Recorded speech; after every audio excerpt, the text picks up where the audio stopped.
பணிவுடையன் இன்சொலனாதல் ஒருவர்க்கு அணியல்ல மற்றுப் பிற. சாலமன் பாப்பையா விளக்க உரை. தகுதியில்லாதவரிடத்திலும் பணிவோடு இனிய சொற்கள் பேசக்கூடிய தன்மை உள்ளவனாக இருக்க வேண்டும். அந்த பணிவு மற்றும் இனிய சொற்களே ஒருவனுக்கு உண்மையான ஆபரணமாக அமையும். மற்ற அணிகள் அவர் உடலை அலங்கரிக்கலாம், ஆனால் அவை மனிதத்தன்மையை அலங்கரிக்க முடியாது. திருவள்ளுவர் விளக்கம். திருவள்ளுவர் கூறுவதாவது: மனிதனின் உண்மையான அழகு அவன் அணியும் நகைகளில் அல்ல, பணிவு மற்றும் இனிய சொற்கள் பேசும் பண்பே அவருக்கு சிறந்த அணியாகும்.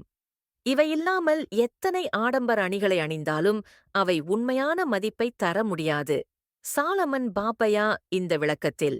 சாலமன் பாப்பையா இக்குறளின் மூலம் மனித உறவுகளில் பணிவும் இனிய சொற்களும் எவ்வளவு முக்கியமானவை என்பதை எடுத்துரைக்கிறார். ஒருவர் தம் வார்த்தைகளில் இனிமையையும் நடத்தையில் பணிவையும் வைத்திருப்பின், அது அவரது உள்ளத்தின் நவீன தன்மை மற்றும் உயர்ந்த மனித நேயத்தை வெளிப்படுத்தும். இதுவே உண்மையான அழகு என்றும் பிற பொருள்கள் அவ்வளவு முக்கியமல்ல என்றும் கூறுகிறார்.